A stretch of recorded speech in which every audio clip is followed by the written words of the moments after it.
Bom dia a todos e a todos. É um prazer estar com vocês aqui mais uma vez nos debates do Observatório da Inovação e Competitividade no Instituto de Estudos Avançados da Universidade de São Paulo.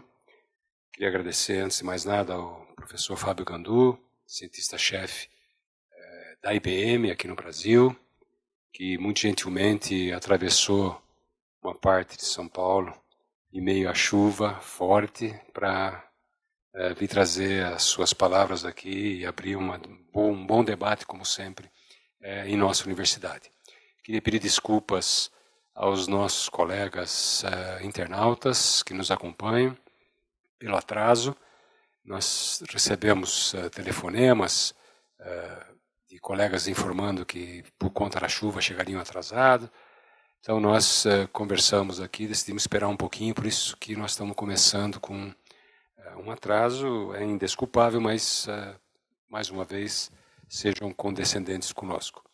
Eu vou passar a palavra para o professor Gandu, que é, como eu falei, cientista-chefe da IBM. Ele coordena a área de pesquisa na filial da IBM aqui no Brasil. Gandu ele é funcionário da IBM há cerca de 20 anos, depois ele pode falar melhor, se quiser. A sua responsabilidade inicial foi dedicada à informática na área de saúde. Desenvolveu uma série de soluções, estratégias para a IBM.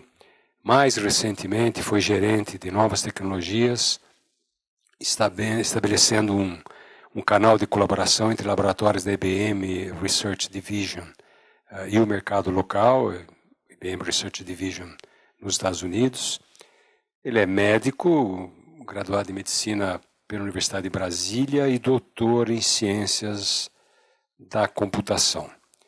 Então ele vai conversar com a gente hoje sobre temas relacionados à inteligência artificial, aprendizado de máquinas, computação cognitiva, termos que aparecem o tempo todo no noticiário, nem sempre são termos fáceis de entender ou são transparentes para as pessoas que leem ou ouvem esses termos, mas a gente conhecendo o Gandu, a maneira cautelosa e cuidadosa com que ele trabalha com ciência há muito tempo, a gente tem certeza que ele vai fazer uma brilhante exposição, como sempre.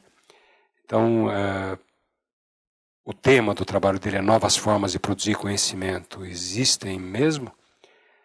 E eu passo a palavra para o Gandu, informando que as perguntas dos internautas, por favor, devem ser enviadas para IEA, que é de Institutos de Estudos Avançados, é IEAResponde, tudo junto, minúsculo, @usp.br. Então, vocês podem mandar as perguntas que a gente encaminha aqui para o Gandu. Muito obrigado. Eu é que agradeço. Bom dia a todos. Eu vou reiterar o pedido de desculpas que o Glauco acabou de fazer. A cidade de São Paulo está realmente sob uma grande nuvem, né?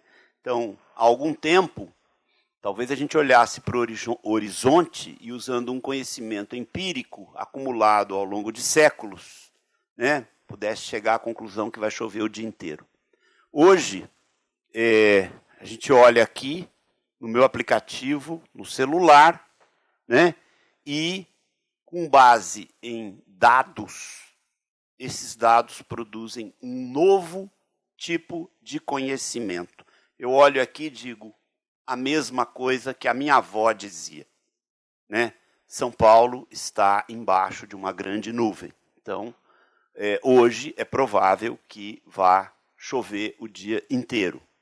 Então, essa é uma conclusão tanto quanto simplista, tá? De um conhecimento que não existia no passado. É uma nova forma de se produzir conhecimento. É uma nova forma de se produzir conhecimento? É uma grande questão, tá? Que começou a ser desenvolvida nesse título que está aí, Conhecimento, Cognição e o Futuro do Saber, mas que hoje vai ser abordada num outro contexto, nesse título, que foi o título que o Instituto de Estudos Avançados anunciou, conforme a minha sugestão, Novas formas de produzir conhecimento. Elas existem mesmo? Então, é um título que tem uma indagação e eu vou fazer uma pergunta em cima da pergunta. Quem é que vai responder essa pergunta?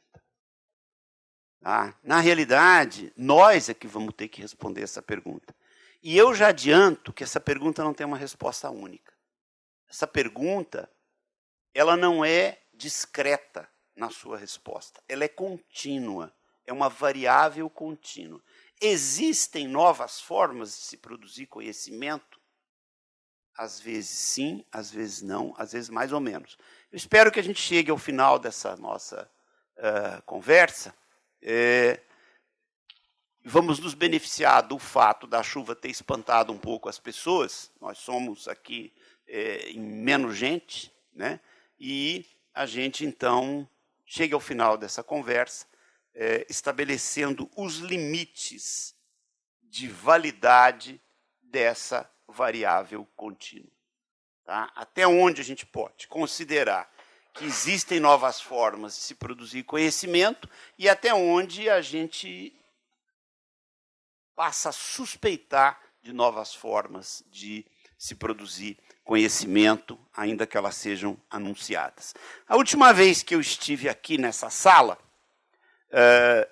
ela estava bem mais lotada, lembra, Glauco? E foi quando eu recebi o honroso convite do Glauco para estar aqui hoje. Tá ok? Então, para mim é uma honra e um prazer estar no Instituto de Estudos Avançados da USP, trazendo esse conteúdo. E eu, naquela ocasião, eu aprendi um bando de coisas. Tá? Eu aprendi que eu deveria, ao atender o convite que me foi feito, mudar um pouquinho a estratégia de aproveitamento do tempo. Tá? Eu vou fazer uma apresentação que vai durar aí de 20 a 30 minutos.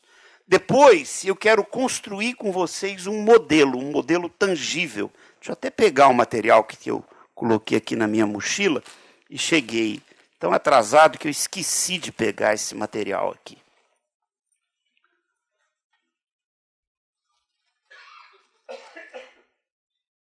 Pronto, está aqui o material que eu vou usar para construir o modelo.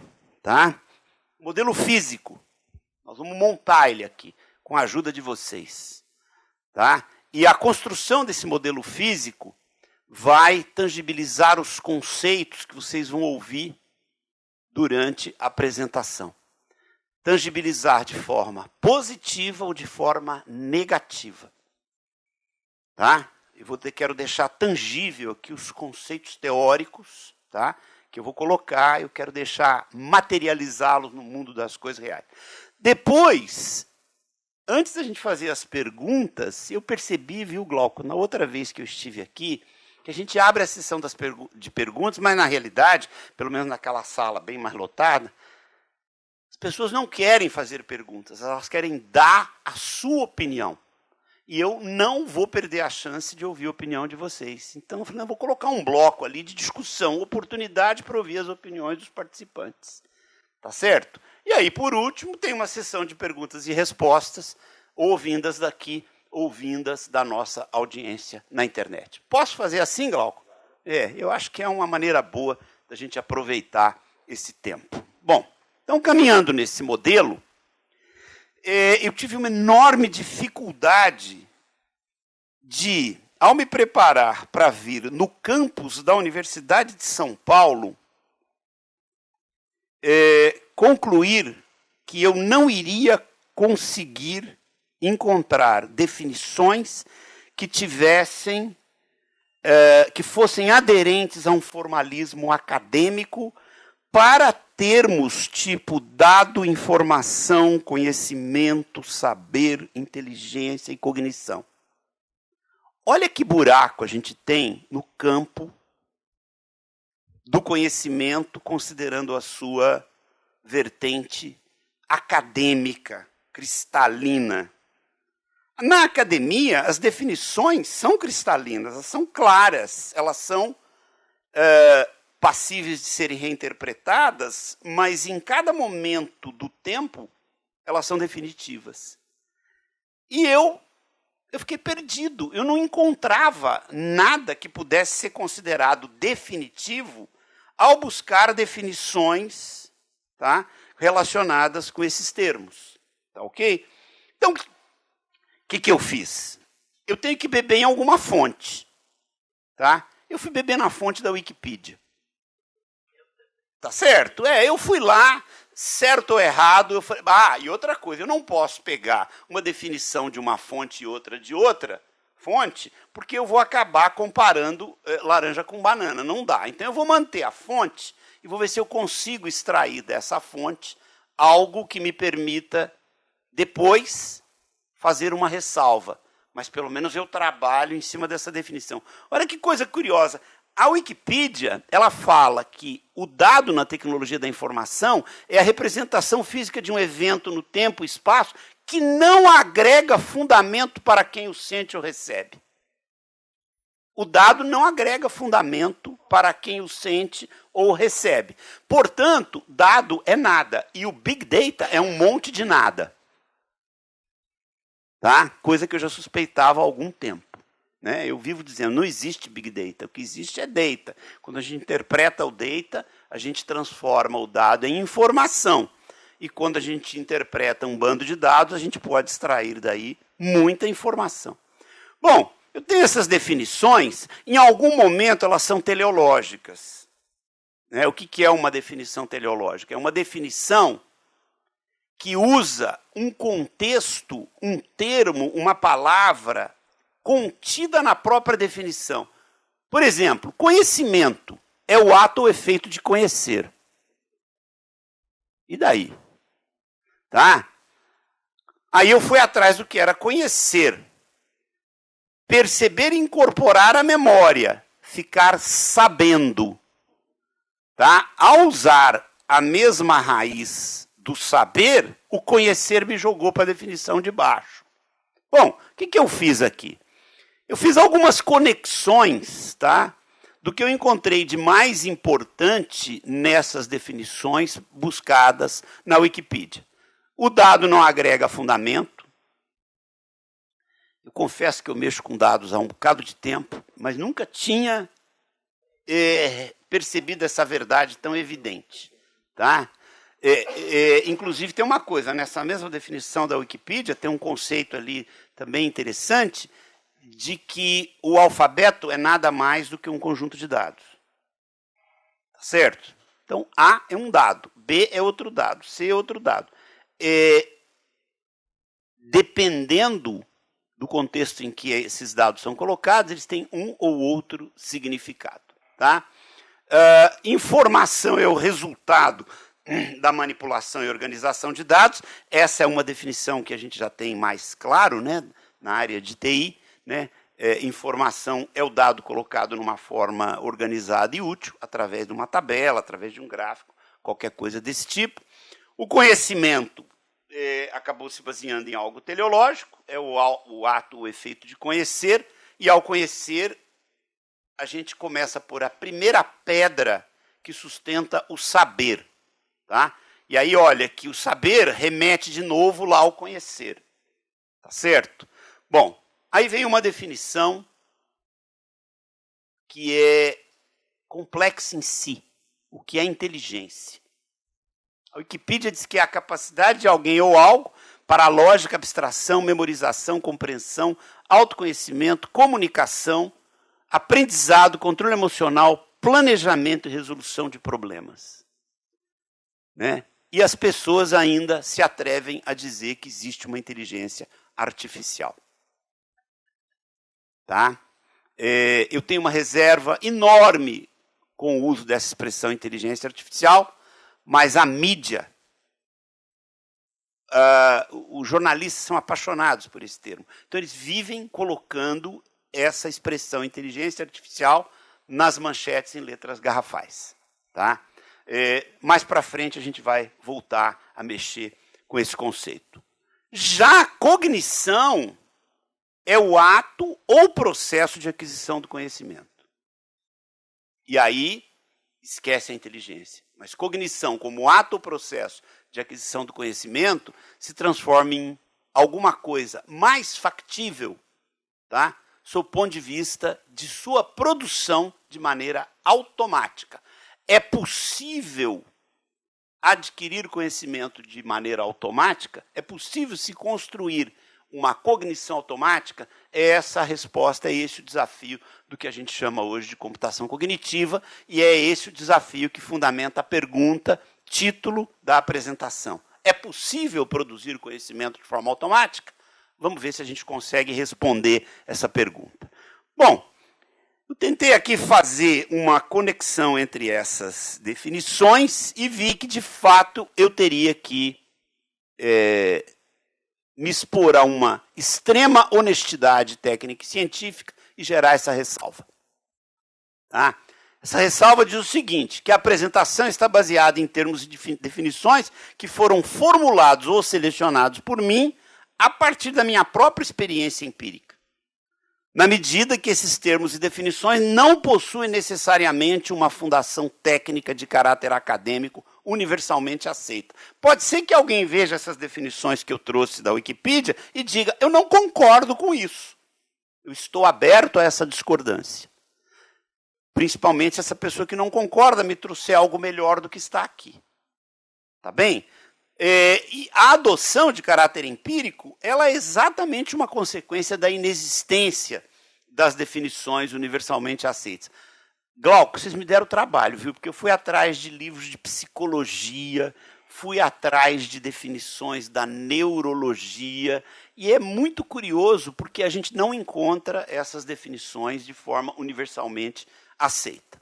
Bom, então, a segunda parte da ressalva diz que, na medida em que esses termos e definições forem definidos em futuras pesquisas, eu vou sistematicamente incorporar nesse conteúdo. Tá? Mas que, por enquanto, eu tenho que trabalhar com isso. Tá certo? Para não me imobilizar, né? Porque senão eu fico, não tem e eu não vou fazer nada. Então, feita a ressalva, eu estou bem mais confortável para caminhar adiante. Tá? Então, vamos lá, pessoal. A Springer Verlag, a editora, publicou a questão de 2 meses, liberou a questão de 2 meses, um livro chamado Big Data Handbook, um livro gigantesco, tem quase 1000 páginas, custa quase $500, tá? Professor Ari, o senhor não vai comprar esse livro, tá certo? Mas a Universidade de São Paulo pode sim comprar esse livro, tá?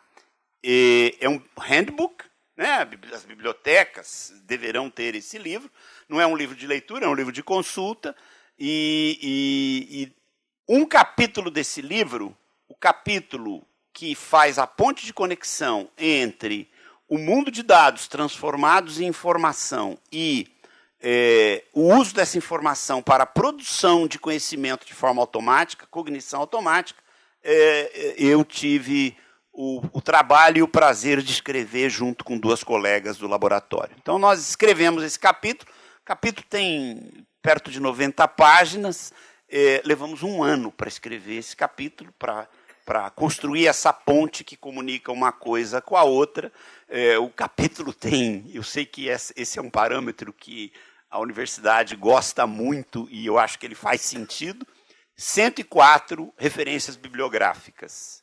Né? Porque quem vai ler o capítulo depois consulta as referências para encontrar uma informação mais específica de um ou de outro campo. Bom, lá desse capítulo a gente percebeu, essa ilustração que aparece aqui no slide está no livro, né?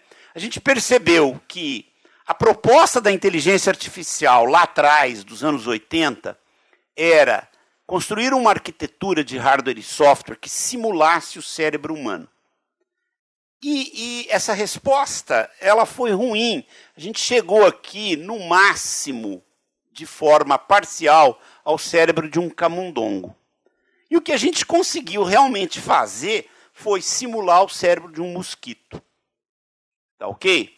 Nesse modelo perseguido na estratégia dos anos 80, que tentava simular o funcionamento do cérebro humano. Esse modelo foi abandonado. Tá? Hoje, a cognição automática, a computação cognitiva, não tenta simular o cérebro humano.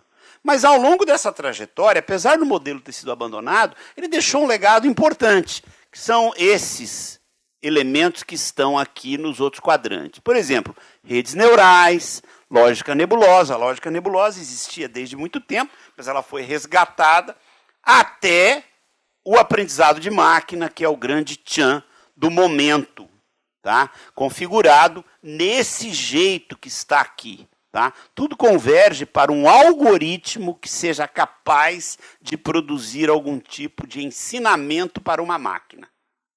Nessa hora, eu preciso fazer um alerta. São muito poucas as pessoas que sabem descrever o que é uma máquina que aprende. E é por isso que eu trouxe aqui o engenho que vai tangibilizar o aprendizado de máquina. Principalmente para o pessoal que está na internet, imagino que deve ter muito estudante nos olhando, eu quero que vocês entendam o que é uma máquina que aprende. Como ela aprende, por que ela aprende, de que jeito que ela aprende. Até para, por favor, tá? Parar com essa história de que as máquinas vão aprender e vão dominar o mundo. Tá ok? Isso não existe, pessoal. Tá? Vocês vão ver que a máquina tem que ser programada para aprender. E quem fez o programa foi uma pessoa. Eu estive agora no evento internacional, né, e um dos tópicos discutidos nesse evento foi robótica. Então, né, no final, teve uma discussão ampla, tinha lá 3.000 pessoas na plateia, e alguém levantou e falou, o senhor não tem medo de robô? Eu falei, não, eu não tenho medo de robô, eu tenho medo de gente. Tá certo? O robô eu consigo até desligar, né? Se eu descobrir onde está o power on, power off lá, eu desligo o robô, tá? Mas gente eu não consigo desligar, a não ser cometendo um ato ilegal. Bom, então, a gente caminhou ao longo desse período, dos anos 80 até agora, né? Desde a inteligência artificial até o aprendizado de máquina, e é por aí que nós vamos analisar e tentar responder, vamos analisar a evolução e tentar responder essa pergunta, título da apresentação. É possível criar conhecimento artificialmente? Bom, nessa trajetória, né, recapitulamos aí a dificuldade de se obter definições claras e cristalinas. Vamos ilustrar aqui o que aconteceu até hoje, tá, no mundo da TI, da tecnologia de informática. Uma máquina captura um dado, está aqui o dado, esse dado é submetido a uma máquina e a máquina transforma o dado em informação, dando ao dado um caráter ordenado e útil. Para que a máquina faça isso, ela tem que ter um programa, ela tem que ser programada para tal. E quem fez o programa foi uma pessoa. Tá? Ah, mas hoje em dia existem equipamentos que fazem programa automaticamente. Eles não fazem programas automaticamente. Eles se beneficiam de linhas de código já existentes, agregam essas linhas de código segundo uma nova lógica, tá certo? E produzem um resultado com um determinado objetivo. Tá? O programa ele não nasce espontaneamente, porque o programa é o resultado de um processo mental, de inteligência. Obviamente, se eu for considerar que num determinado momento o programa que alimenta a roleta dos passageiros do ônibus às 6 da tarde tem que somar quanta gente passou, eu tenho ali uma linha de comando que diz, quando o relógio marcar 18 horas, você soma tudo e me apresenta o resultado. Tá? A variável tempo é muito usada nesse processo de automação. Então, a informação colocada na frente do usuário, ou seja, na frente de um cérebro, essa informação gera conhecimento. Tá? Então, recapitulando, dado vai para a máquina executa um programa, o dado vira informação, colocado num formato ordenado e útil, uma tabela, um gráfico. A informação apresentada para um ser humano, tá? Ele interpreta aquela informação e gera conhecimento. No momento, nós estamos diante da enorme possibilidade de fazer com que essa segunda fase, transformação da informação em conhecimento, seja executada de maneira automática. Tá? Obviamente, o produto final desse processo entra naquilo que eu chamei de espectro contínuo. Não é conhecimento sim ou conhecimento não. É conhecimento mais simples, é conhecimento médio, é conhecimento mais complexo, é conhecimento melhor, é conhecimento pior, é conhecimento mais confiável, é conhecimento menos confiável, depende do processo de produção desse conhecimento. Bom, eu pego um viés assim um pouco lateral para poder fazer um comentário com vocês. A tecnologia, atuando na gestão da informação, criou esse mundo aí, tá? Que ele é chamado de mundo da computação social. É a computação do eu, é a computação que me projeta, que me promove, tá? E que me expõe e me valoriza ou não para a sociedade. Esse tipo de gestão da informação, eu já refleti muito sobre ele. Eu acho que ele faz parte da própria evolução da espécie. Eu vou me explicar, tá? A gente vive hoje um período chamado, pelos antropólogos, de antropoceno. É o período em que o homem e o seu conhecimento estão no centro das atenções. Aí, se a gente olhar para trás, a gente vai ver que o que bem caracterizou a evolução do ser humano, né, pode ser visto como aquilo que ele come. Tá certo? Então, o ser humano começou comendo lá sementes, né, aí foi evoluindo, agricultura, aí dominou o fogo, aí usou o fogo para cozinhar carne dos animais. Bom, o homem foi evoluindo da semente até chegar no Big Mac. Vamos colocar assim. Tá certo?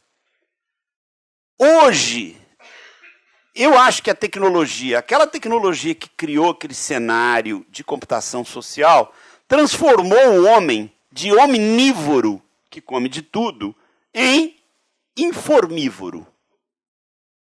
Tá? O ser humano hoje se alimenta de informação. Ele é um informívoro. Tá ok? E quem tem filho adolescente detecta muito bem esse sintoma da criançada se alimentando de pedacinhos de informação, tá? Nos aplicativos que rodam em engenhos móveis, como esse aqui que está na minha mão. Tá certo? E quando a gente suprime essa informação, parece que algo faz falta no metabolismo desse novo ser humano que eu chamo de informívoro. Tá? Ele sente um sintoma de corte, tá? Obrigado, Glauco. Por falta de alimentação adequada, de informação. Mesmo as pessoas mais velhas, vamos lá, vamos fazer um exercício aqui muito honesto, tá? Eu estou vindo para cá, tá certo? Claro, eu usei aqui o Waze, com esse trânsito horrível aí por conta da chuva, eu atrasado, tá? Na realidade, o Waze me diz o caminho que eu devo seguir. Eu não preciso mais do Waze para seguir aquele caminho. No entanto, saber o que está acontecendo no caminho alimenta a minha ansiedade. Tá? Então, eu comecei a ver que eu ia chegar às 9h52, depois passou para 9h55, depois passou para 9h58, aí chegou 10h01, 10h02, eu liguei para a Tatiane. Tatiane, já estou aqui, mas estou perdido dentro do campus da USP. Então, o que eu fiz? Eu consumi uma informação para alimentar a minha ansiedade. Eu não precisava daquilo. Mas é assim que a gente está vivendo nessa época de informívoros que somos. Tá ok? Bom, então, recapitulando as variáveis, a ressalva de que elas foram usadas com uma seleção empírica, tá certo? O processo que a tecnologia seguiu para produzir o conhecimento usando o cérebro humano e agora a perspectiva de se produzir esse conhecimento de forma automática e estamos aí, né, com esse novo ser humano que se alimenta de informação, o informívoro. Em geral, fomos do dado para a informação, e a informação produzindo conhecimento, e agora devemos ir do conhecimento para um processo automático de cognição que gere saber. Saber é uma forma mais refinada de conhecer. O saber é o conhecer testado. O saber é o conhecer depurado. É um refinamento do conhecimento que gera o saber. Por isso, meu amigo Glauco, que não tem sábio jovem. Os sábios são todos mais velhos.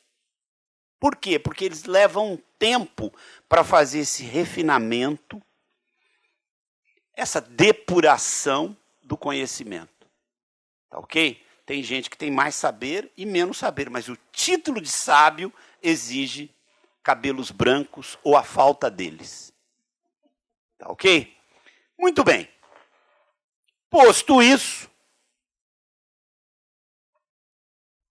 vamos agora fazer uma tentativa, e esse talvez seja o pedaço final da minha preleção, para a gente entrar numa discussão aberta, uma tentativa de taxonomia da cognição automática. Isso vai virar um paper em breve. Tá?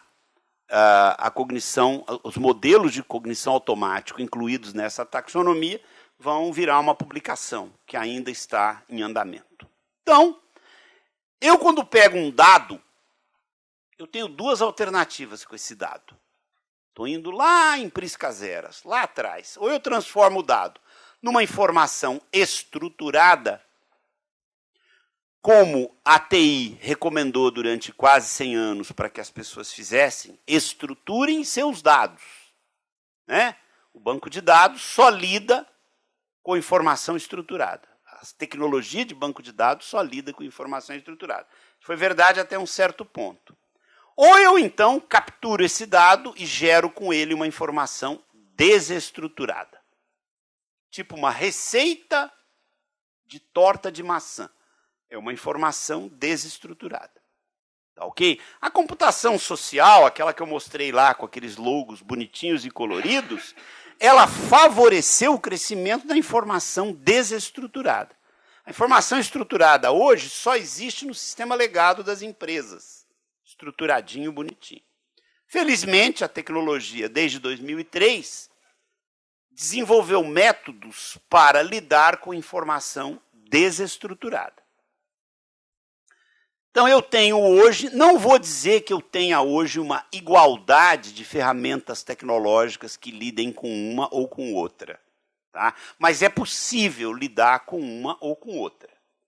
Tá ok? Essa possibilidade resulta em alguns modelos de abordagem. E eu acho que hoje essa minha lista de modelos de abordagem está razoavelmente completa, mas ela não é exaustiva. Tanto é que a última caixinha lá tem um ponto de interrogação. Outras coisas surgirão como modelo de abordagem dos dados existentes em uma configuração estruturada ou desestruturada. Daqui um pouco vocês vão entender o que são aqueles sinais laranjas e vermelhos ali do lado direito do gráfico, parecendo um episódio de catapora. Tá? Vocês vão ver o que é aquilo ali. Tá? Então, desde 1980, quando surgiu a primeira expectativa de se produzir inteligência artificial simulando o cérebro humano, lá atrás, eu vivi essa época extremamente motivado, empolgado, embriagado com a possibilidade de criar uma inteligência artificializada que simulasse o cérebro humano. Então, de lá para trás, o modelo de abordagem são chamados sistemas especialistas. Tá? Primeiro objeto que adquiriu um estado razoavelmente funcional naquele modelo de imitar o cérebro humano foi construído pelo professor Edward Shortleaf na década de 80. Era um sistema especialista chamado MySyn, tá? MYCIN, mycin, que tinha como objetivo tratar quadros infecciosos, tá? Ele se apoiava em regras de produção, tá? E ele exauria a capacidade computacional das máquinas existentes na época, porque o mycin tinha uma programação recursiva, então isso saturava a CPU dos computadores, CPU daquela época. Então, um modelo de abordagem aos sistemas especialistas, tive a oportunidade de estudar com o professor Edward Shortleaf, que ainda está por aí, ele, por sua vez, discípulo do Feigenbaum, a pessoa que criou essa expressão praticamente, ou se não criou, popularizou inteligência artificial. Ela, de fato, foi criada um pouco antes. Tá? Bom, sistemas especialistas podiam se basear numa série de métodos e técnicas, regras de produção, frames de conhecimento, representação logística de mecanismos de conclusão e assim por diante. Tá? Agrupados todos nesse modelo de abordagem chamado sistema especialista. Notem que a palavra especialista tem muito a ver com aquela intenção de se imitar o funcionamento do cérebro humano, de se imitar o especialista. E daqui um pouco eu vou mostrar para vocês como funciona o cérebro de um especialista. Tá? Aliás, é surpreendente a gente entender como funciona o cérebro de um especialista. É muito mais simples do que vocês imaginam, tá? Mas requer um longo tempo, tá certo? Para depurar o conhecimento. Bom, logo em seguida surgiu os famosos algoritmos genéticos, que de fato, como estrutura matemática, já existiam. Mas do jeito que eles foram aplicados, né, criaram uma novidade.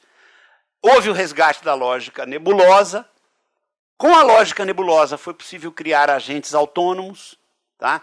Os agentes autônomos foram criados de maneira genérica. Para que serve o agente? Já serve para você quiser. Você alimenta o agente e ele executa uma função. Tá? O agrupamento de agentes autônomos acabou desaguando nas chamadas redes neurais, tá, okay? Que tem alguma capacidade de aprendizado. Tá? E a partir daí, o barateamento dos meios de armazenamento permitiu acumular dados. No passado, comprar disco magnético custava caro, não era, Glauco? Custava quase tão caro quanto a CPU. Né? Comprava CPU, comprava disco e depois comprava os famosos periféricos, impressoras, monitores, etc. Então, você tem uma determinada verba para informatizar uma instituição, cuidado, não gasta tudo na CPU, porque você tem que ter dinheiro para comprar disco e para comprar os periféricos. O barateamento dos meios de armazenamento fez com que fosse possível acumular grandes quantidades de dados e esses dados, tá, permitiram, então, uma exploração com essa metodologia de Data Analytics. Eu sempre gosto de mostrar aqui um pendrive igual a esse que vocês ganham, ele tem 2 GB, né, e é brinde. 2 GB hoje a gente dá de graça, né, de brinde, para fazer uma propaganda de alguma coisa aqui. Tá certo? Eu imagino, né, quanto custaria 2 GB quando eu cheguei perto do primeiro computador da minha vida, na década de 70, um mainframe, tá certo? Um IBM 1130, tá, que tinha 8K de memória. Tá ok? Então, essas coisas realmente mudaram bastante. Bom, a exploração dos dados nesses modelos de Data Analytics permitiu que a gente, então, começasse a ensinar as máquinas a aprender. Daqui um pouco nós vamos ensinar uma máquina a aprender aqui, um minutinho, tá? E, em paralelo, o grande desafio, processamento de linguagem natural. Entender a linguagem, que isso não se discute, a forma mais simples, ainda que muito complexa, e mais popular de captura do conhecimento, armazenamento desse conhecimento e distribuição desse conhecimento. Tudo bem, a biblioteca física vai desaparecer, mas não tem jeito. Tá? Na biblioteca virtual, eu tenho o conhecimento capturado, organizado e pronto para ser distribuído na forma da linguagem. Tá? Eu estou estudando bastante como que a gente faz para melhorar aí esse processamento da linguagem, fugindo um pouco dos métodos tradicionais, né, métodos assim mais mundanos, equivalência de tabela de símbolos e coisa nesse estilo. Quem sabe a gente consegue produzir alguma coisa aí. Então esse é um problema que ainda não está totalmente resolvido, assim como consequência direta da análise dos dados, produziu aprendizado de máquina, incrementou um pouco o processamento de linguagem natural e criou geradores de hipótese. Tá? Cuidado com geradores de hipótese, viu, pessoal? Principalmente vocês mais jovens que estão aí na internet. Eu vou dar aquele exemplo clássico. Tá? Nem tudo que tem uma correlação, tá, tem uma relação de causalidade. Existem correlações que não têm causalidade, conectando essas relações. Vou dar um exemplo. Você pega lá os dados acumulados na venda de uma loja que vende sapatos. Tá? Então vamos conectar essa série histórica de venda de sapatos nos últimos 5 anos a uma variável independente que costuma ser o tempo. Aí eu vou parametrizar um pouco o tempo, vou relacionar o tempo com estações do ano, vou relacionar o tempo com fases da lua, dias da semana, um bando de coisa. Tá? Submeto essa massa de dados contra a variável independente, que é o tempo, a um gerador de hipótese. O que ele encontra? Ele encontra uma correlação. Tá certo? E nessa correlação aparece o seguinte: quando é lua cheia, vende mais sapato amarelo. Tá certo? Existe uma correlação aritmética, mas eu não posso confirmar uma causalidade. Não é porque quando faz lua cheia que vende mais sapato amarelo. Tá? Mas na mão dos marqueteiros, essa correlação é preciosa. Tá? E é difícil resistir à ideia de, na próxima lua cheia, a gente não inundar a vitrine com um sapato amarelo, tá certo? E às vezes eu tenho uma formulação bayesiana ao contrário, né? Na formulação bayesiana direta é assim, né? Isso acontece dado que o reverso também pode ser provado. Mas eu posso ter um efeito bayesiano ao contrário. Vendeu mais sapato amarelo porque eu pus mais sapato amarelo na vitrine. Tá? Então, cuidado com o uso desses geradores de hipótese. O que são esses pontos aqui do lado? Isso é algo que eu gosto muito de fazer. Tá? De forma bem empírica, validado por alguns colegas, que eu peço a opinião deles no laboratório, eu tenho aqui, para cada um desses métodos, tá, a capacidade de produzir cognição automática e a percepção do usuário. Tá? A capacidade de produção automática de cognição está marcado com um pontinho vermelho. E a percepção do usuário com um pontinho laranja. Então, por exemplo, sistemas especialistas é algo com grande capacidade de produção de cognição automática. Mas o usuário não percebe. Tá certo? O usuário sente como se a máquina tivesse feito um cálculo trivial.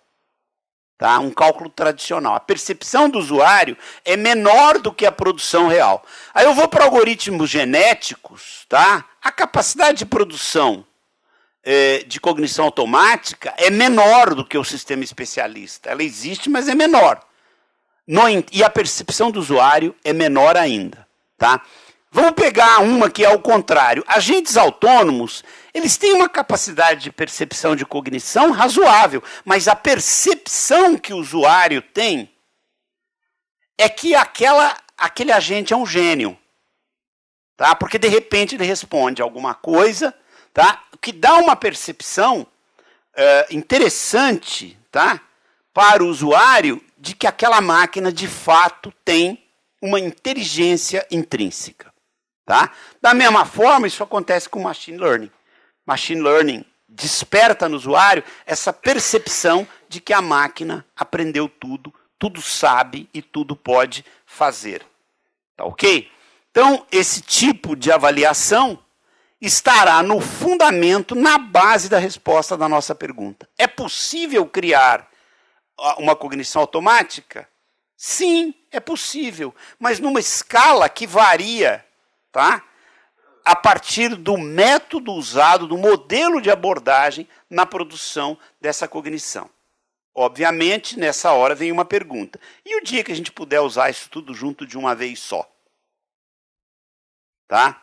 Um dia isso vai ser possível, eu usar todos esses modelos de abordagem, unidos, se complementando. Para minha sorte, no dia que isso acontecer, muito provavelmente eu não estarei mais enfeitando a superfície do planeta. Tá certo? Porque esse mundo vai ser um mundo muito punk. Bom, por conta do meu background em medicina, eu estou estudando o método de raciocínio na área de saúde. Tá? A área de saúde, como em muitas outras áreas, mais na área de saúde, o way of reasoning, a maneira de raciocinar, é muito parecida com essa aqui.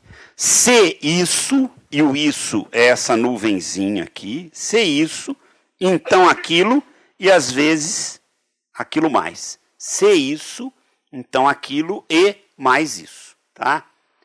Às vezes eu tenho que dar uma rota alternativa. Se isso, então aquilo, mas se não isso, sai por um outro caminho aqui.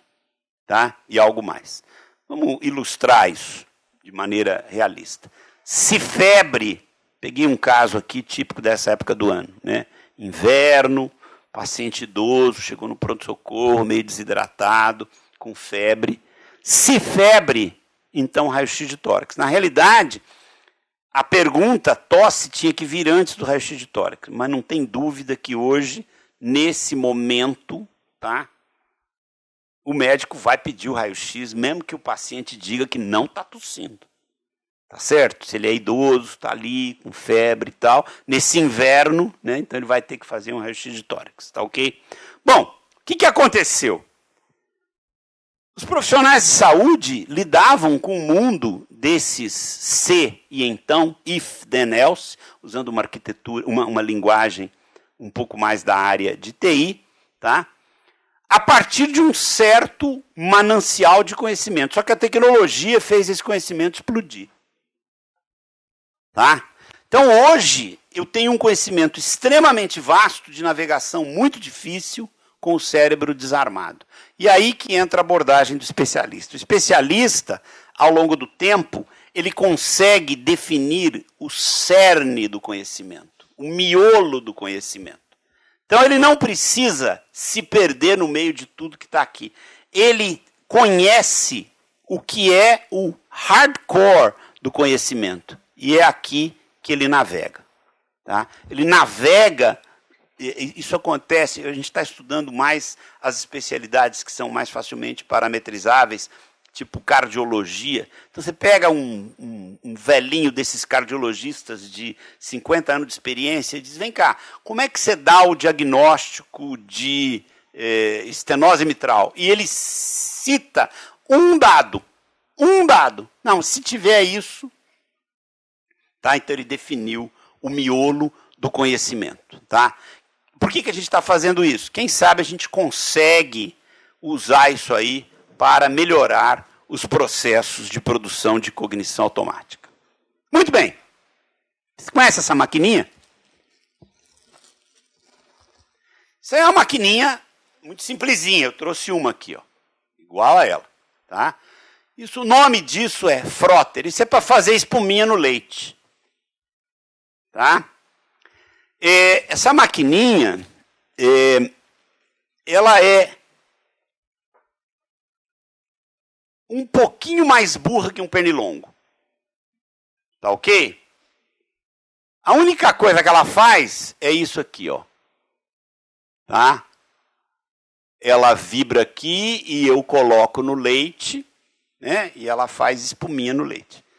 Essa maquininha não tem nada. Ela tem uma bateria, ela tem um motor com eixo excêntrico, tá? E ela tem essa haste. Quando eu alimento esse motor, o motor gira, tá? E o eixo excêntrico faz essa vibração, né? E a maquininha, então, mergulhada lá no leite, faz espuminha. O nome disso, de novo, é frother. Tá? Em inglês.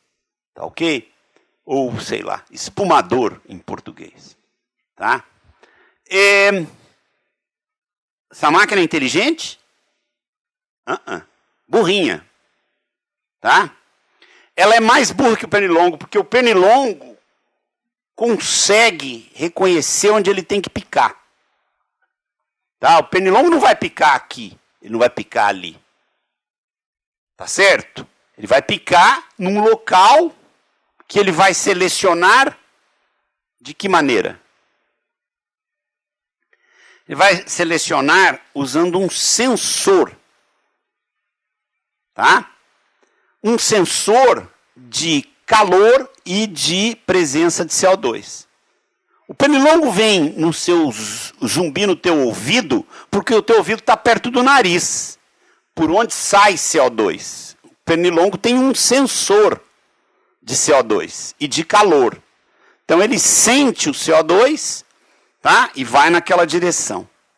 E ali ele encontra uma área de calor e ele sabe que na área de calor ele pode picar, tá? Porque deve ter sangue por baixo. Tá ok? O pernilongo quer sangue. E aqui a minha maquininha burrinha, ela não consegue saber nem a hora que eu coloco ela no leite. Consegue? Tá aqui o copo de leite, eu coloco a maquininha no leite, mas ela não percebe que ela está no leite.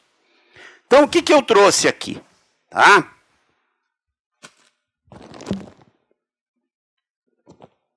Segura para mim, Lu. Segura aqui para mim, para eu poder ficar com a mão livre. Obrigado. Pode sentar. Não é? Mais cômodo. Obrigado. Então eu trouxe aqui 2 cores de papel. Tá? Eu trouxe um papel vermelho que vai fazer o papel de sensor. E eu trouxe o papel azul, tá? Que vai fazer o papel de atuador. Ok? Então, igual ao pernilongo, tá? Eu vou pegar aqui um papelzinho vermelho e vou colocar esse papel vermelho aqui embaixo na haste da máquina. É um sensor. Esse sensor tem que ser sensor de quê? De calor? Não. De CO2? Não. Do que, Lu? De leite, claro. Sensor de leite. Tá? E aí eu vou pegar aqui o azul, né? E vou colocar aqui no botão, tá? Porque ele é um atuador. Tá certo?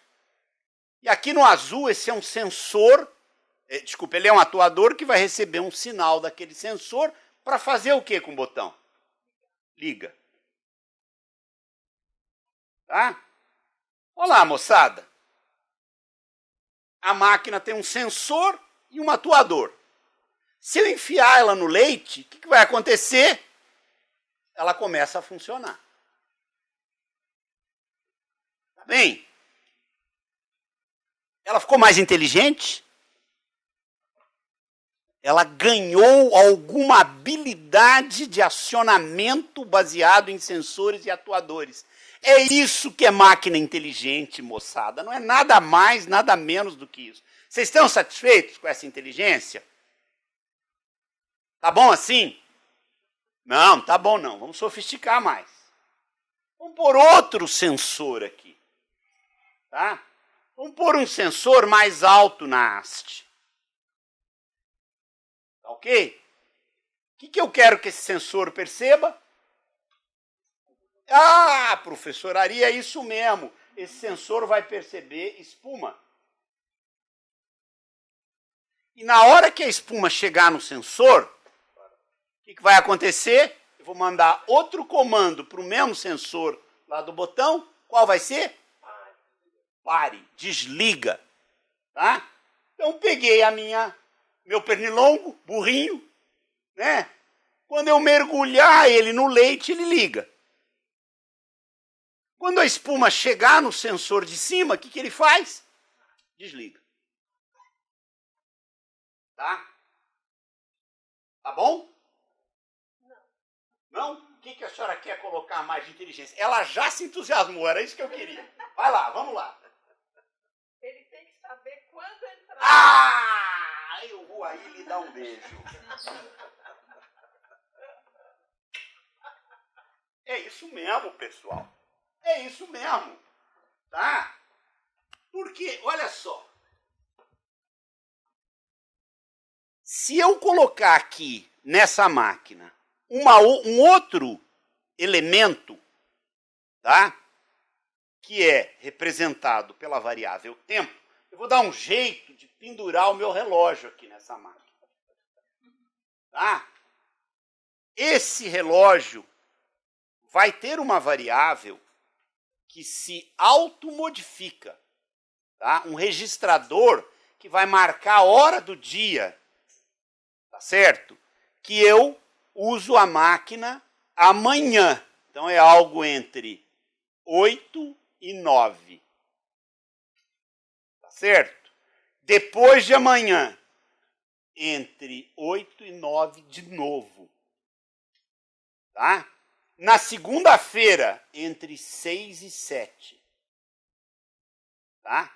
E eu vou registrando esses valores. Tá bem? Para quê? Para a máquina ficar com o circuito ativado, pronta para ser colocada no leite, no horário correspondente ao melhor uso. Fora disso, ela desliga. Tá certo? Desliga, mas me permite usar o botão para ligar, caso eu queira, num dia, me comportar de uma maneira diferente. Obrigado, Lu. Então, pessoal, olha só. A máquina, que era burrinha, de repente ganhou uma inteligência a partir de sensores e atuadores. Tá? É assim, nesse mundo que acaba se encaminhando na direção da internet das coisas, tá? Com sensores e atuadores, que os equipamentos vão ganhando uma inteligência, entre aspas, tá? As máquinas vão aprendendo, tá ok? E adquirindo uma certa autonomia. Tá ok? Bom, pessoal da internet, a máquina que era burrinha aprendeu agora, tá? Quando ela entra no leite, quando a espuma atinge o nível adequado, né? Tudo por conta da presença de sensores. Da mesma forma que os sensores... da mesma forma que o meio de armazenamento caiu muito de preço, a tecnologia fez com que o meio de armazenamento caísse muito de preço, essa mesma tecnologia barateou demais o custo de sensores e atuadores. Sensores no passado custavam caríssimo. Tá? Hoje você entra na internet, você compra aí sensor do que você quiser. Do que você quiser. De vibração, de temperatura, de pressão, de inclinação, de radioatividade. Tá certo? Daqui um pouco vão começar a fabricar sensor de aborrecimento e angústia. Tá? O dia que lançarem esses sensores, eu quero comprar muitos. Tá? Mas não adianta vir só o sensor, tem que vir o atuador também. Né? Eu vou sentir uma enorme angústia e vou fazer o que com ela? Né? Talvez saber que eu estou angustiado vai só aumentar a minha angústia, tem que ter um atuador. Bom, então é com isso que a gente faz as máquinas, torna as máquinas inteligentes. E agora, Glauco, eu paro por aqui, no meu modelo, declarado no início, que eu queria ouvir a opinião de vocês e a gente abre uma discussão aí. Olha, eu fui assim, 11h32, bem caprichadinho no tempo. Por favor. Obrigado, Gandu. Eu não sei se vocês querem. Tem um pedido de um internauta para você comentar uma frase de um pesquisador que até há pouco tempo era aliás, deve estar ainda em Stanford. É o Andrew, eu não sei como é que fala o nome dele, imagino que é Guy. Você quer fazer isso depois ou pode fazer agora? Você pode jogar na tela, assim, os internautas que estão...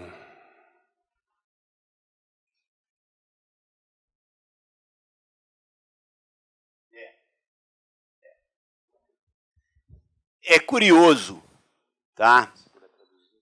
O Andrew Ng, que é o jeito que a gente pronuncia esse nome impronunciável, tá? Ele disse o seguinte: se você tentar entender inteligência artificial no sentido do seu próximo impacto, não pense em sentir, sentience, a possibilidade de sentir.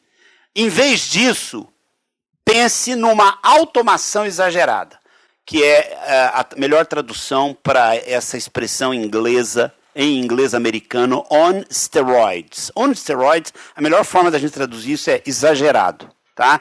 Então, automação exagerada. Pessoal, a pergunta que o meu amigo internauta fez, ela bate muito nisso aqui, ó, tá? Eu acho um exagero eu ter um frotter que tenha sensor de imersão no leite, sensor do nível de espuma e esses atuadores todos. Mas aqui entre nós, tá? Se eu tivesse esse frotter com automação exagerada, o que eu ia dizer? Que maquininha inteligente. Tá? É exatamente isso que o Andrew Ng fala. Tá? Em vez de você pensar assim, a máquina tem inteligência artificial, ela tem um sentimento, ela é sentient, ela tem um sentimento próprio. Não é aí que o que está sendo chamado de inteligência artificial vai fabricar melhor. O que a inteligência, o que essa história que está sendo chamada de inteligência artificial vai fabricar é uma automação exagerada. Eu vou ter tudo mais ou menos automatizado. E eu quero agradecer a pergunta que o colega internauta fez, porque ela me permite explicar por que eu não gosto dessa história de inteligência artificial. Porque, no fundo, é uma automação exagerada, menos do que uma inteligência artificial. Até porque, quando eu volto lá para ver a definição de inteligência, tá? Ela é muito mais complexa do que uma automação que eu posso embutir no meu pernilonguinho fazedor de espuma. Está respondido? Obrigado, Gandu. Alguém quer fazer pergunta? Alguém quer colocar algumas questões? Posso fazer alguns comentários, Gandu? Por favor, mas a professora quer fazer uma pergunta. Pois não. Não, eu queria agradecer as suas colocações e evidentemente, agradecer a você transmitir uma pequena parte da sua vasta experiência na área, nas suas preocupações com a maneira com que a gente conhece, a maneira como dizem ou a maneira como as máquinas conhecem, certo? Com todas as ressalvas cabíveis. Eu queria, no entanto, que você avançasse um pouquinho mais sobre essa discussão do aprendizagem. Você pegou um exemplo simples da maquininha de mensuração de espuma, ou de fazer espuma. Porque o problema é o seguinte: se a gente olhar do ponto de vista retrospectivo, nós vamos ver que durante muito tempo, utilizando raciocínios parecidos com o que você explicitou, se dizia que os computadores jamais conseguiriam, por exemplo, ganhar uma partida de xadrez. Não estou nem falando das mais complexas, das mais simples. Depois ele ganhou. Depois disso, ele ganhou de alguns campeões. Teve umas acusações esquisitas de que o Kasparov foi enganado pela máquina e tal, mas, no fundo, hoje é um pouco trivial se dizer que os computadores podem bater os grandes campeões de xadrez, alguns pelo menos, certo?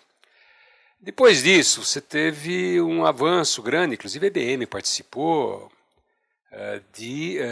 do trabalho de algumas máquinas, que se refere ao jogo, aquele Jeopardy, certo? Que é um jogo de perguntas em que você oferece a resposta e as pessoas têm que adivinhar qual é a pergunta que leva àquela resposta. É um processo inverso daquilo que geralmente se faz. É um jogo muito difícil de ser feito, da gente participar, mesmo para as pessoas, não é só para as máquinas, certo?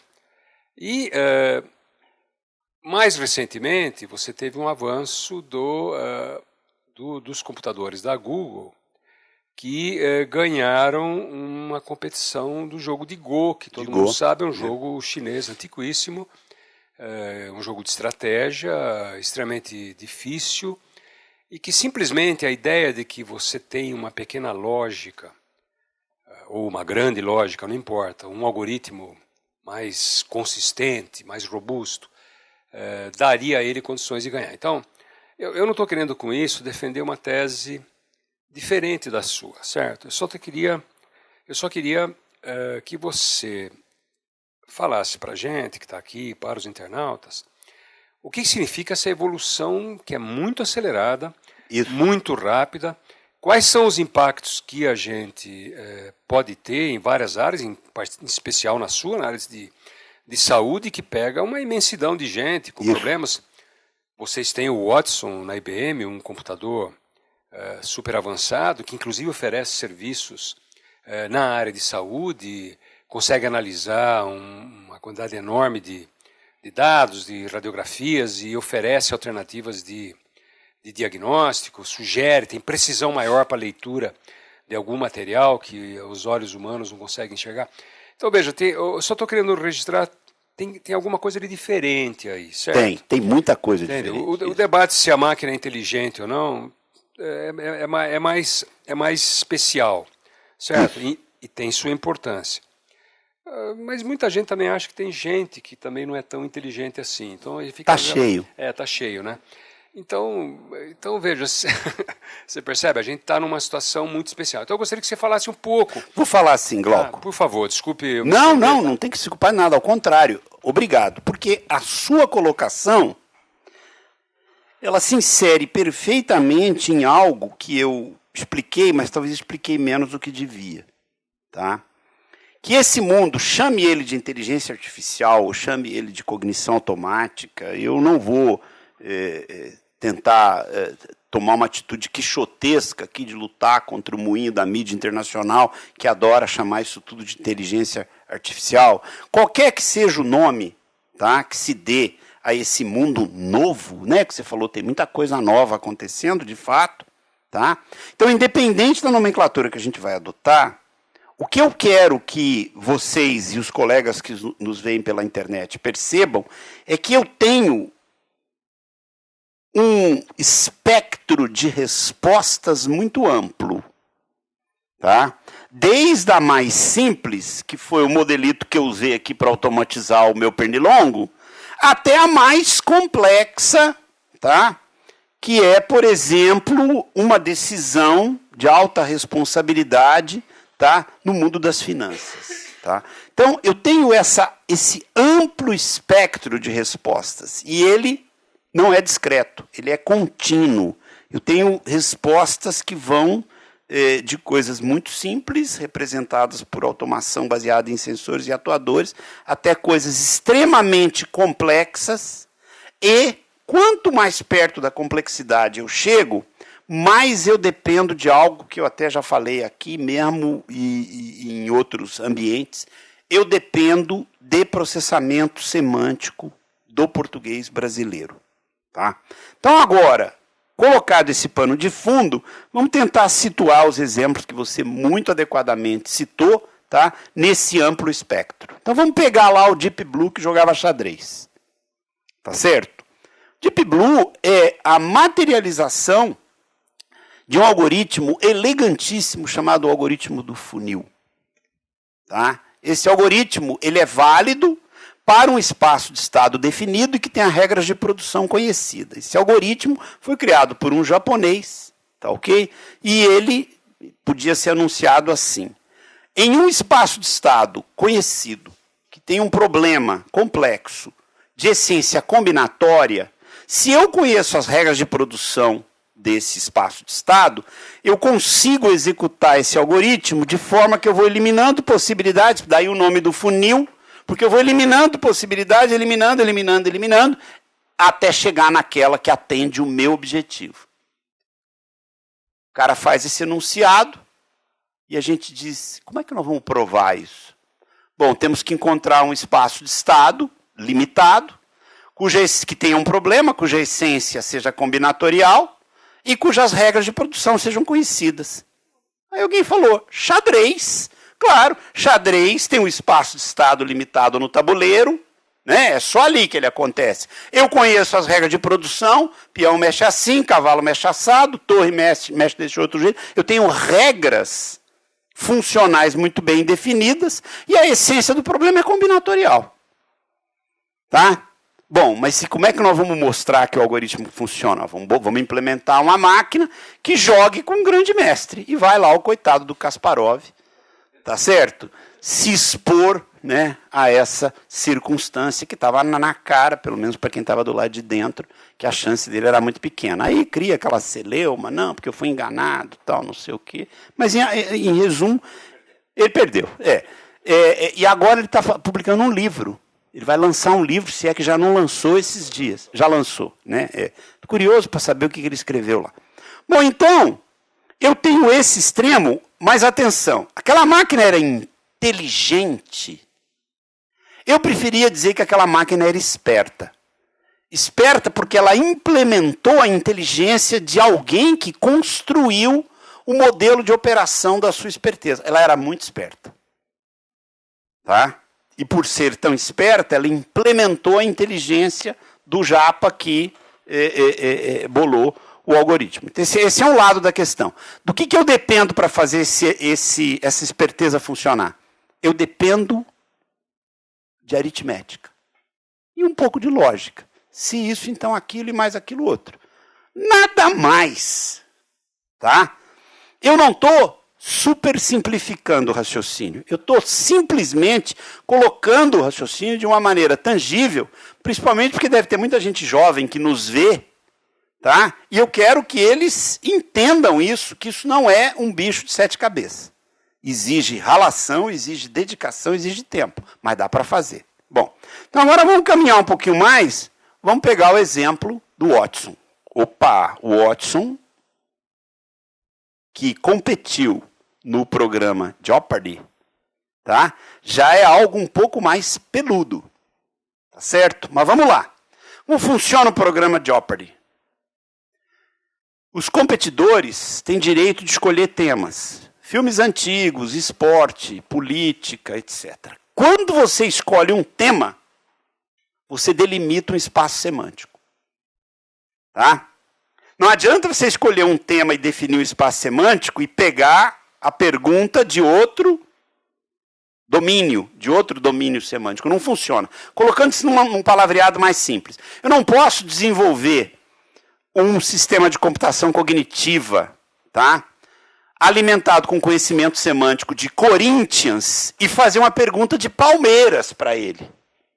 Não funciona. Eu tenho que estar contido naquele domínio semântico. Então, quando os competidores escolhem um determinado tema, o domínio semântico está delimitado.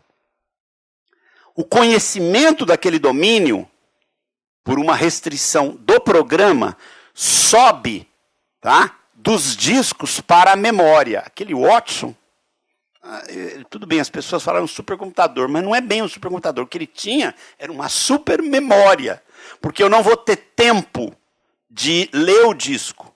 Então eu tenho que subir todo o conhecimento daquele domínio, tá, para a memória.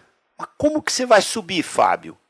Eu tenho que conhecer o domínio com antecedência para pegar o conhecimento que eventualmente está desestruturado e estruturá-lo minimamente, transformando esse conhecimento, vou usar termos um pouco mais técnicos, em corpora. Corpora é o plural de corpus. Anotada, corpora anotada, para que ela seja navegável por um engenho de processamento semântico que opera o inglês americano. Se eu instalo esse mesmo sistema na Inglaterra, ele não funciona. Porque o engenho de processamento semântico opera bem o inglês americano. Então eu subi isso para a memória. Está tudo na memória. Escolhemos filmes antigos, subiu tudo para a memória. Tá ok? Aí vem a pergunta. Processamento semântico é algo sujeito a muita ambiguidade por influências culturais, por vieses pessoais. Como que o programa Jeopardy lida com essa ambiguidade? Transforma a resposta numa pergunta. Isso é uma estratégia linguística para evitar a ambiguidade. Então eu dou uma dica, tá, para os contendores e a resposta é uma pergunta. Ao transformar a resposta numa pergunta, eu me livro, não 100%, mas me livro bastante bem da ambiguidade semântica. Vamos dar um exemplo, né? Talvez eu pudesse... Vamos pegar um exemplo aqui. A dica seria... Vou usar um exemplo político. Tá? Bem político. Tá? Assim, a dica seria... Movimento jurídico nacional que está revelando coisas impressionantes. É a dica. Qual é a resposta a essa dica? O que é Lava Jato. Tá? Então, movimento jurídico nacional que está revelando coisas incríveis. Tá? Então é a dica que os contendores do programa Jeopardy recebem. Eles têm que responder com uma pergunta. E a pergunta seria, como o senhor bem colocou, o que é Lava Jato.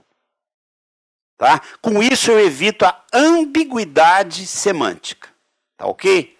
Bom, então vocês vejam, eu fui de algo que era meramente aritmético e lógico até o outro extremo. E entre um e outro, diga-se de passagem, foram 20 anos. Não é verdade? 20 anos se passaram entre um exemplo e o outro. Tá? Do puramente aritmético e lógico até o outro com um processamento semântico fortemente, tá, sofisticado, válido para um determinado domínio. Tá? É isso que está acontecendo. Entre um extremo e outro, eu tenho coisas mais simples. Por exemplo, orientação para a resposta de call center. Tá? Eu posso fazer uma orientação para a resposta de call center baseada em processamento de linguagem natural que se apoia numa tabela de símbolos. Tabela de símbolos é o nome que a gente dá para a implementação da língua num determinado domínio. Então, a língua num determinado domínio, vamos falar de call center de banco, tá? Eu tenho símbolos que são válidos, tá certo? Para aquele domínio. Pegando o call center de banco, vocês acham que a palavra perfume pertence ao domínio call center de banco? Não. Pouco provável. A abordagem tem que ser estocástica, né? Ela tem que ter um componente estatístico forte, tá?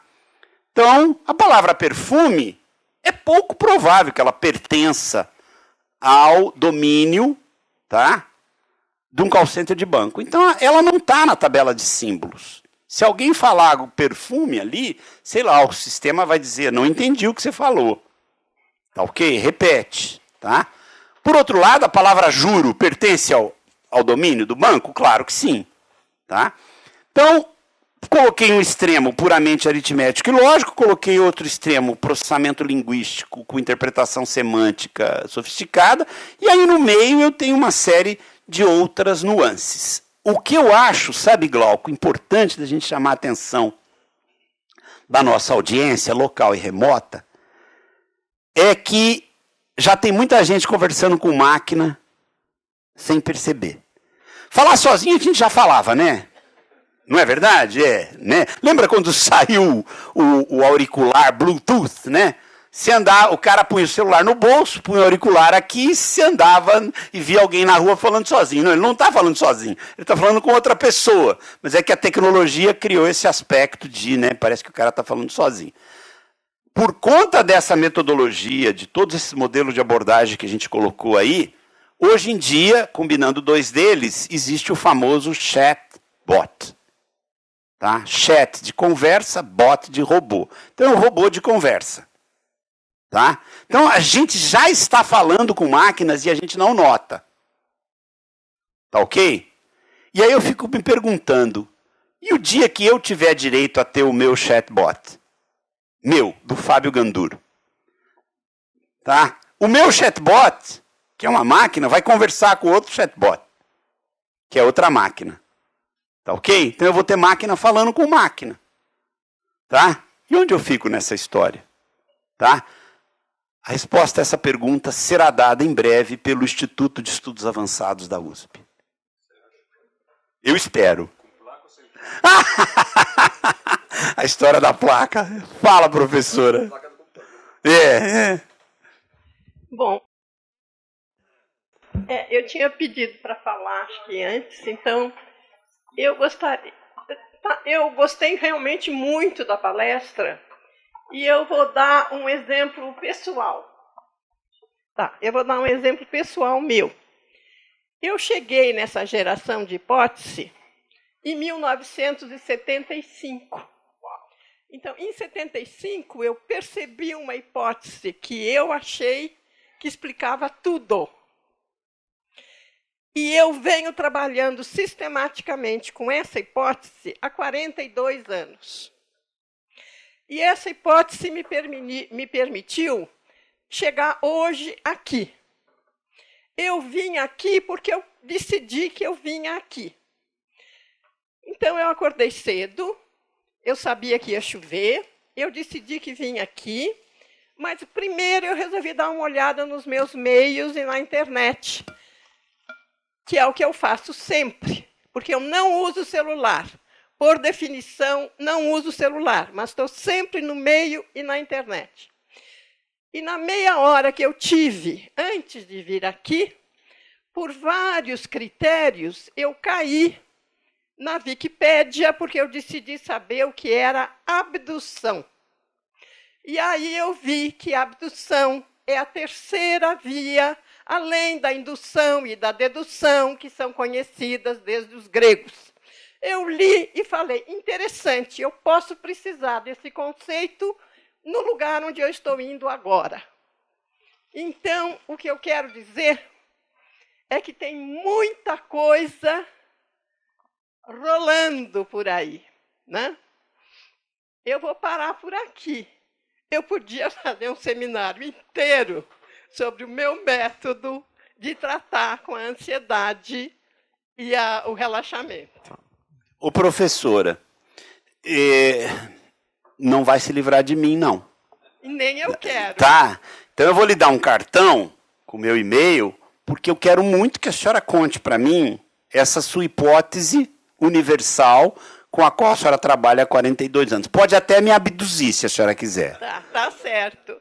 E eu vou terminar só falando uma coisa. Eu fiz o primeiro curso que a IBM deu em São Paulo, que foi na Escola Politécnica, em 1962, quando eu estava fazendo minha iniciação científica em física. Puxa vida. Por favor. Tá? Gandô. Tem aí a pergunta do Tomanic, do Eduardo Tomanic. Isso. Você quer fazer um comentário? Não, eu quero responder para ele. Como produzir conhecimento? Eu vou responder com outra pergunta, Eduardo. O que você vai fazer com o conhecimento? Para que você quer o conhecimento? Se você quer o conhecimento para tomar uma decisão pessoal, tá? Eu vou te recomendar algumas formas de produção. Mas se você quiser o conhecimento para uma decisão empresarial, tá ok? As formas de produção desse conhecimento serão um pouco diferentes, tá?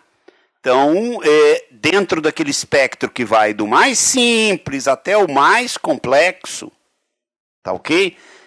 Dentro de todos aqueles modelos de abordagem que a gente listou aqui, a lista não é exaustiva, tá? Eu preciso saber para que você vai usar o conhecimento. Tem mais uma?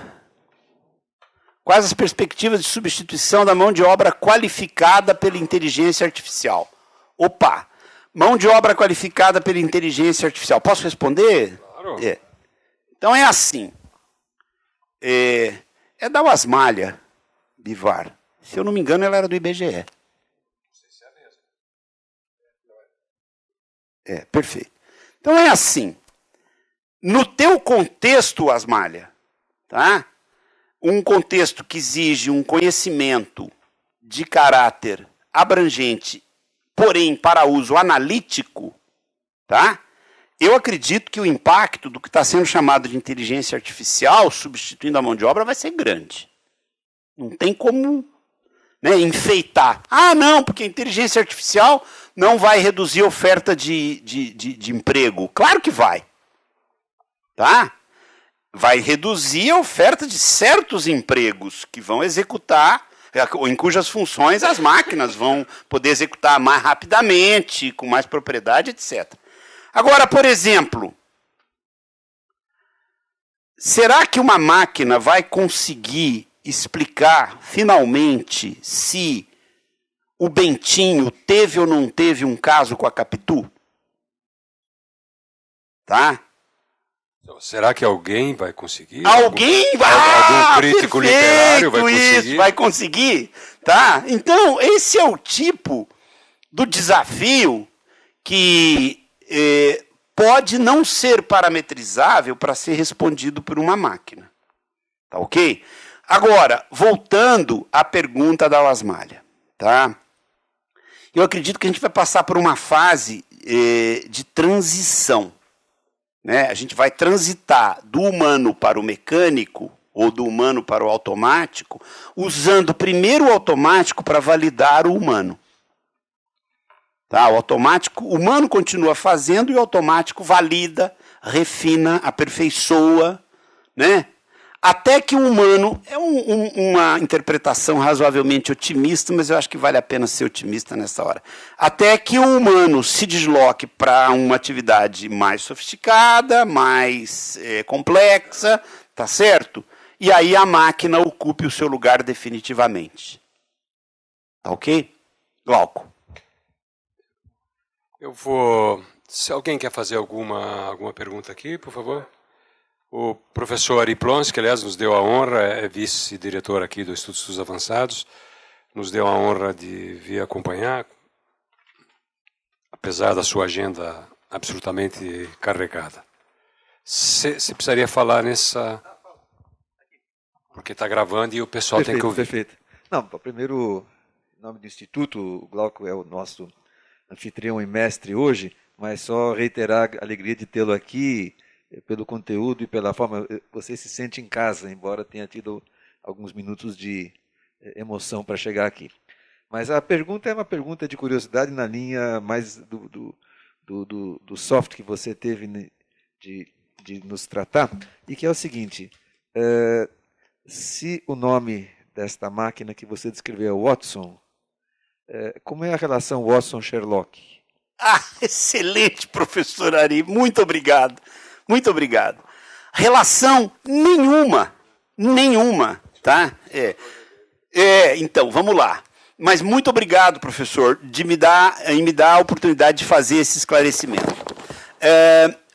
Existe um personagem fictício, bom que se diga, que é o detetive Sherlock Holmes, uma criação de um autor inglês que é o Conan Doyle, tá?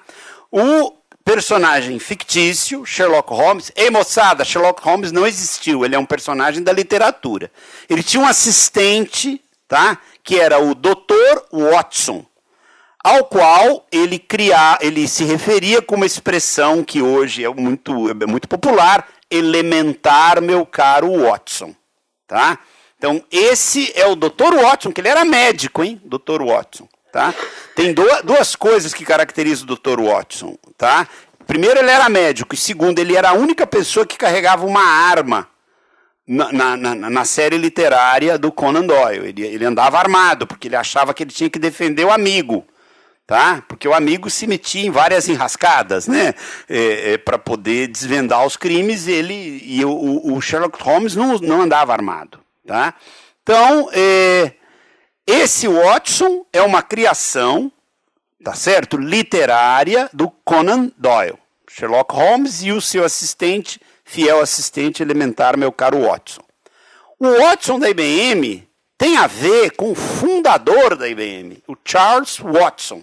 Tá? Que fundou a IBM há mais de 6 anos. Primeiro veio o pai, depois veio o filho. Então, o Watson de agora, na IBM, é uma marca comercial que caracteriza um portfólio de uma série de produtos. Glauco mencionou muito bem, tá? As aplicações que a gente faz de computação cognitiva na área de saúde. Né?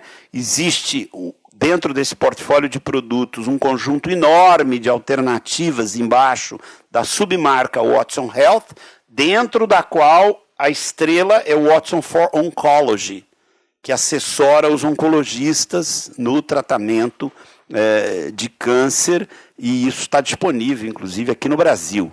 Tá ok? Eu gostaria de aproveitar essa oportunidade. Essa. A pergunta não é a origem histórica do nome Watson, mas a pergunta é, aproveitando que o nome é Watson, qual é a relação do assistente, que é o Watson, com o mestre, vamos dizer assim, o ser, que é o Sherlock. Então, é aí que eu ia entrar agora. É aí que eu ia entrar. Não existe, obviamente, nenhuma conexão de fato entre uma marca e outra, mas aproveitando a sua boa percepção, eu diria o seguinte: para que o detetive Sherlock Holmes chegasse a uma boa conclusão, o que eu precisava? De uma boa base de conhecimento que ele levantava. E o Dr. Watson já ajudava ele a fazer uma certa curadoria desse conhecimento, separar o que era bom do que era ruim. E aí ele fazia uma inferência muito boa, como bom detetive que era. Por incrível que pareça, passaram-se tantos anos, a gente não sabe se é a vida que imita a arte ou a arte que imita a vida, mas hoje, para eu ter um sistema cognitivo que funcione bem, eu preciso ter um conteúdo também muito bem curado. Talvez esse seja um ponto de semelhança entre as duas figuras. E é por isso que o Watson for Oncology funciona bem. O conteúdo em oncologia, ele é muito bem estruturado e ele foi muito bem curado pelo Memorial Sloan Kettering Cancer Center, que é a entidade responsável por alimentar o Watson for Oncology. Obrigado. O senhor quer fazer? Vou fazer a última. Só vou fazer a última pergunta aqui da audiência, depois mais uma de um internauta e a gente encerra. Muito obrigado. Por favor. Só queria fazer uma colocação. Muito semelhantemente à nossa professora amiga que aí está, na década de 60 tive a felicidade de ter várias aulas com Moacir Pupo na IBM, histórico Moacir Pupo, e graças a essas aulas, num computador 1401, lembra dele? 8K de memória. 8K de memória. É isso mesmo. Eu fazia o faturamento de todas as fábricas do Matarazzo. Todas as barras de sabão. Olha que coisa absurda, né? Hoje qualquer equipamentozinho tem uma memória estupenda, né? Com um baita do computador que usava toda uma área maior do que essa, unidades de fita magnética, disco ramacão. Lembra do ramacão? Ramac, ramacão, né? A gente conseguia fazer tudo isso naquela época, né? Eu me criei realmente na área de TI, que na época não era TI, era CPD. Lembra CPD. disso? Uma alegria muito grande conhecer você. Muito obrigado. Já lhe conhecia, tá bom? Parabéns, foi espetacular. Muito obrigado, professor. Valeu a pena estar aqui. Que bom, apesar da chuva. Apesar da chuva. E da ausência de placa. E da ausência da placa. Eu queria, Gandura, a última perguntinha. Por favor. Aqui é o seguinte, eu vou tentar resumir, a pergunta do Jailson Leocádio. Ele diz o seguinte, que existe uma quantidade enorme de informação na internet e uma ausência de filtros. Então as pessoas têm acesso a essa enxurrada de dados e nem sempre elas conseguem se localizarem disso. Então ele pergunta, as duas perguntas são assim, quais as implicações da automação da cognição do ponto de vista social? Isso. Ela vai deixar as pessoas mais burras, tá, entre aspas, certo? Por ter preguiça de pensar e de conhecer e deixar isso a cargo das máquinas. Então é a última pergunta. Eu gostaria que você, ótimo, não podia ser melhor. Como é o nome do internauta? Chama-se Jailson Leocádio.